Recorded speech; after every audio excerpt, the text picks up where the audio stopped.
Oke,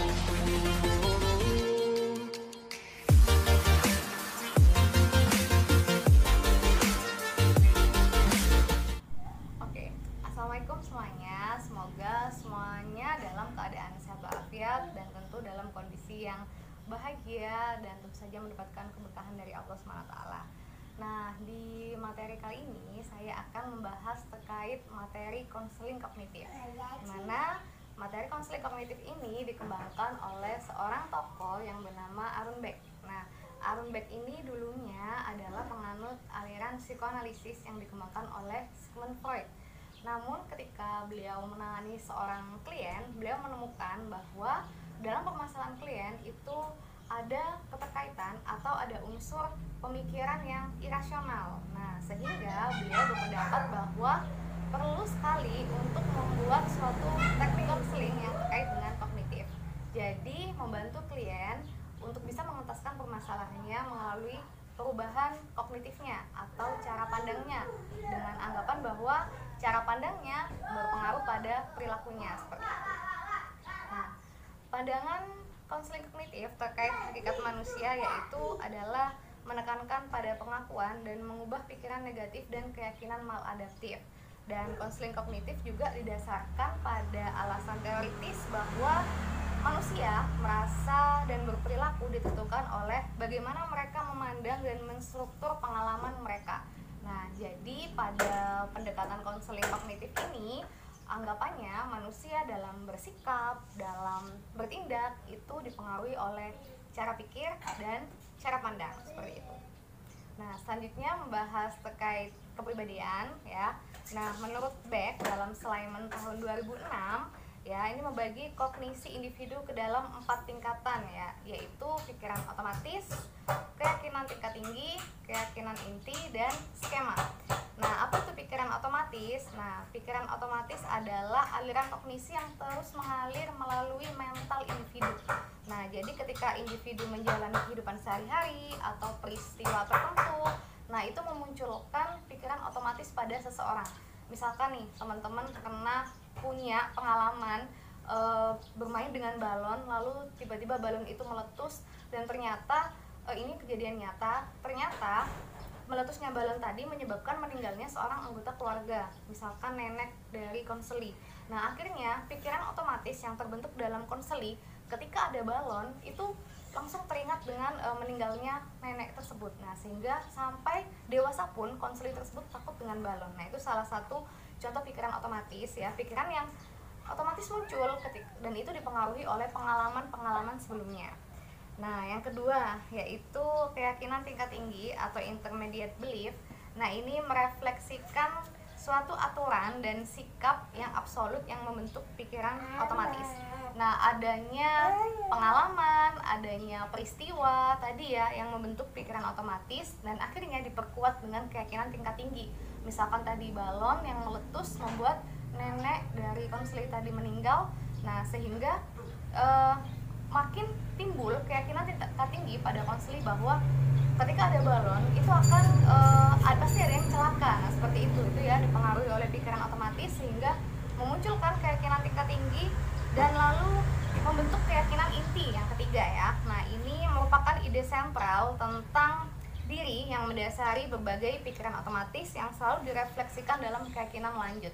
Nah, jadi setelah ada pikiran otomatis dilanjut dengan keyakinan tingkat tinggi dan diperkuat dengan keyakinan inti. Nah, makin menguatlah. Jadi setiap kali misalkan teman-teman konseli tadi mendengar kata balon aja, melihat itu udah langsung menghindar. Nah, seperti itu karena terbentuk keyakinan inti bahwa adanya balon itu bisa membangkitkan perasaan sedihnya, atau istilahnya mungkin bahkan ada anggapan bahwa balon itu membawa sial seperti itu tadi ya dalam contohnya.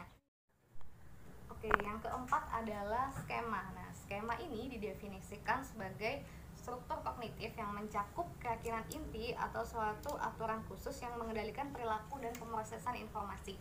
Jadi tadi setelah ada pikiran otomatis, keyakinan tingkat tinggi, dan keyakinan inti, maka terbentuklah sebuah skema atau semacam kotak atau semacam sambung menyambung ya antara pemikiran, keyakinan inti, keyakinan tingkat tinggi. Nah, itu diperkuat terbentuk skema dalam pemikiran seseorang.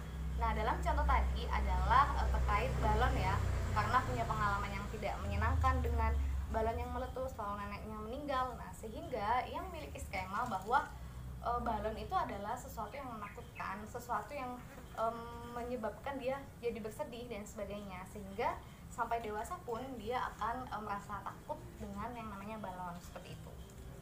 Nah, selanjutnya terkait perkembangan kepribadian, konselor kognitif melihat keyakinan individu dimulai pada anak usia dini dan berkembang sepanjang hidup. Nah, jadi pengalaman-pengalaman yang didapatkan ketika kecil, ketika menginjak usia TK, SD, SMP, dan SMA itu mempengaruhi pola kognitif pada individu. Apalagi kalau sempat ada labeling, misalkan kamu nggak berharga, kamu nggak bisa, kamu nggak mampu. Nah, itu akan membentuk disfungsi psikologi. Misalkan saya memang nggak punya kemampuan, saya memang nggak mampu, saya memang nggak kompeten, seperti itu. Dan sebaliknya, kalau individu yang mendapatkan pengalaman yang menyenangkan, selalu diberi penghargaan dan dilabel dengan yang bagus, misalkan kamu bisa, kamu pandai, kamu berharga, nah maka yang muncul dalam kognitifnya adalah saya bisa, saya kompeten, seperti itu. Oke, selanjutnya adalah afirmasi. Nah, afirmasi ini adalah memiliki hubungan dengan self talk ya. Jadi kalau afirmasi itu adalah slogan yang pendek dan positif yang menguatkan, misalkan aku luar biasa, aku hebat gitu. Kalau self talk kalimatnya lebih panjang. Nah, afirmasi ini kalimatnya lebih pendek berkaitan dengan slogan. Lalu ada dari kejadian. Dari kejadian ini adalah ketika kita mempunyai pemikiran negatif atau konseling mempunyai perasaan yang terpendam lalu membuat cara pandangnya itu negatif terhadap kehidupan, maka kita bisa membantunya dengan memintanya untuk menulis dalam sebuah kertas ya. Ini ada istilah juga psychowriting, jadi menulis untuk mengeluarkan emosi negatif. Nah, ini juga cukup membantu untuk menstabilkan kondisi konseli, dan juga ketika kondisi stabil diharapkan cara pandangnya juga bisa berubah jadi lebih positif. Selanjutnya adalah menulis surat. Nah, ini dalam artian misalkan di konseli diibaratkan kamu akan menulis surat pada orang yang selama ini membuat kamu kesal. Nah, misalkan apa yang ingin kamu ungkapkan, nah seperti itu. Ini juga bisa jadi salah satu cara dalam teknik konseling kognitif. Lalu selanjutnya ada systematic assessment of alternative. Ini adalah sebuah strategi untuk membantu seseorang dalam membuat keputusan atau memilih suatu hal. Lalu ada reframing. Reframing adalah mengubah kerangka pandang ya. Jadi yang diubah bukan orangnya, bukan masalahnya, tapi cara pandangnya. Misalkan kita punya cara pandang bahwa ibuku sangat teliti sekali, ibuku sangat cerewet misalkan. Kalau kita punya pandangan yang negatif seperti itu, maka perilaku kita pada ibu juga akan cenderung negatif. Nah, jadi kita bisa mereframing atau mengubah cara pandang kita, misalkan dengan ibuku teliti sekali gitu, karena misalkan selalu komen dengan penampilan baju kita, penampilan sepatu kita. Nah, otomatis kalau kita reframe-nya, cara pandangnya ibuku teliti sekali, maka perilaku kita akan mungkin minta pendapat sama ibu ketika mau keluar gitu. Dibanding dengan kalau kita punya pandangan bahwa ibuku sangat cerewet gitu, pasti kita akan cenderung untuk menghindar ke ibu. Lalu ada bermain peran. Nah, bermain peran ini juga bisa membantu seseorang bisa mengubah cara pandangnya dan mengaktualisasikan dirinya. Nah, sehingga terutama mengaktualisasikan pemikiran baru. Nah, itu bisa membantu individu untuk mudah dalam mengubah cara pandangnya. Dan yang terakhir adalah biblioterapi. Nah, biblioterapi ini bisa menggunakan media buku ya, terutama yang berkaitan dengan permasalahan yang dialami oleh konseli. Misalkan konseli memiliki permasalahan pemalu karena menganggap aku ini nggak cantik, aku nggak akan punya teman. Nah, lalu kita bantu dengan bahan bacaan, misalkan buku. Nah, dalam buku itu menceritakan bagaimana caranya mengatasi malu, atau ada sharing pengalaman dari seseorang yang awalnya malu lalu bisa mengatasinya dan sehingga menjadi sukses. Nah, itu adalah biblioterapi. Kita bisa menggunakan bahan-bahan bacaan yang berkaitan dengan permasalahan yang dialami oleh asli. Dan terakhir ada kata mutiara. Berpikir secara rasional tanpa dipengaruhi oleh naluri atau emosi merupakan satu cara menyelesaikan masalah yang paling berkesan. Oke, jadi selanjutnya kita bahas tentang contoh kasus. Nah, contoh kasus terjadi menurut model konseling kognitif adalah ketika seseorang yang tadinya misalkan memiliki pengalaman negatif, misalkan dalam pola asuh sering diberikan labeling kamu nggak bisa, kamu nggak mampu, atau ada seorang guru yang pernah mengejek bahwa kamu bukan orang sukses, bukan anak pandai misalnya. Nah, ini akan menyebabkan beberapa distorsi kognitif.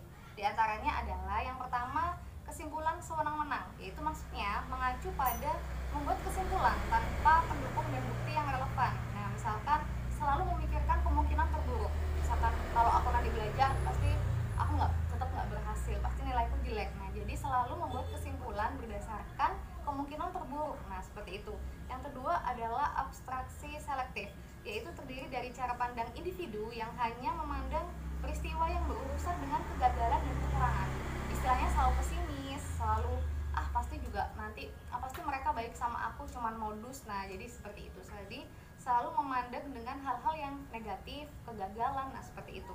Yang ketiga adalah generalisasi yang berlebihan, adalah proses memegang keyakinan ekstrim atas dasar peristiwa tunggal dan menerapkannya untuk peristiwa yang berbeda. Misalnya pernah punya pengalaman dikecewakan oleh laki-laki. Nah, akhirnya semua laki-laki digeneralisasikan. Semua laki-laki itu jahat, semua laki-laki itu nggak baik. Nah, misalkan seperti itu ya, itu adalah salah satu contoh kasusnya. Lalu ada juga magnifikasi dan minimalisasi yang terdiri dari memahami suatu kasus atau situasi dalam cara pandang yang lebih besar atau lebih kecil daripada yang benar-benar layak. Jadi aslinya masalahnya kecil tapi dianggap itu masalah yang besar sekali. Nah, seperti itu. Lalu juga ada personalisasi, yaitu kecenderungan untuk menghubungkan peristiwa eksternal dengan diri mereka. Misalkan enggak, kalau cowok yang misalkan berprofesi sebagai X itu kan nggak baik, contohnya tetangga kemarin itu dikecewain. Nah, jadi aku nggak mau punya misalkan suami yang berprofesi sebagai X. Nah, misalkan seperti itu. Jadi apa yang terjadi di luar dirinya itu disimpulkan pada dirinya. Nah, seperti itu. Lalu ada labeling dan mislabeling, yaitu melibatkan menggambarkan identitas seseorang atas dasar ketidaksempurnaan dan kesalahan orang. Jadi cenderung melabel baik itu untuk dirinya sendiri maupun orang lain gitu. Jadi selalu memberikan label yang negatif. Istilahnya mungkin kalau ada temen yang mungkin bentuk fisiknya agak kurang sesuai, dia selalu cenderung melakukan body shaming, melabel. Mungkin kalau di medsos sering komen yang negatif. Nah, seperti itu. Dan yang terakhir adalah berpikir dikotomis, yaitu melibatkan mengkategorikan pengalaman baik atau ekstrim dengan pemikiran terpolarisasi, yaitu peristiwa selalu diberikan label hitam atau putih. Jadi peristiwa itu dianggap yang menyenangkan atau yang menyedihkan. Jadi ketika ada sesuatu yang itu dianggap menyedihkan, itu nggak akan dilakukan. Jadi kurang menyukai tantangan gitu. Jadi selalu menganggap itu oke, istilahnya dalam tingkatan itu ada tingkatan tinggi dan rendah, jadi nggak ada sedang. Nah, seperti itu. Jadi dalam menganggap sesuatu, pandangannya selalu lebih tertuju ekstrim gitu ya. Seperti itu. Jadi lebih ragu-ragu dalam mengambil keputusan, ragu-ragu dalam mengambil tindakan. Nah, seperti itu contoh-contoh kasusnya. Oke, selanjutnya kita bahas terkait teknik konseling. Nah, teknik konseling yang bagaimana sih yang ada dalam pendekatan kognitif? Nah, yang pertama adalah penjadwalan kegiatan. Ini terutama bagi konseli yang overthinking, yang sering merasa cemas. Nah, sehingga untuk membantu mereka mengurangi kecemasannya bisa dengan membuat jadwal tertulis. Misalkan cemas, aku banyak banget nih tugasku ini itu belum gini. Nah, itu kan pasti di pikirannya banyak. Maka dibantu untuk mengurangi kecemasannya dengan menuliskan agar lebih jelas. Oh ya udah, aku selesaikan yang ini dulu, mana yang prioritas dulu. Nah, seperti itu. Yang kedua ada imagery mental dan emosional. Nah, ini konseli diminta untuk membayangkan situasi baru. Misalkan konseli memiliki masalah pernah dikecewakan oleh laki-laki. Nah, pada imagery mental ini dan emosional ini, konseli diminta untuk membayangkan di situasi di mana ia dibahagiakan oleh laki-laki. Nah, seperti itu. Misalkan jadi bisa membayangkan sebaliknya, seperti itu. Lalu yang ketiga adalah modeling tertutup dan modeling terbuka. Ini konselor bisa misalkan memberikan video atau film yang berkaitan dengan permasalahan yang dialami. Jadi kadang mungkin teman-teman semuanya ada yang suka drakor. Jadi ketika melihat drama Korea, ada yang bisa bangkit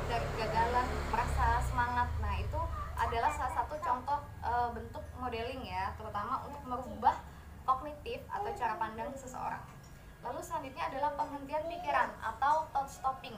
Nah, penghentian pikiran ini adalah contohnya misalkan konseli selalu punya pikiran negatif bahwa kalau aku dengar kata misalkan bu guru si X ya, aku jadi cemas, aku jadi sedih.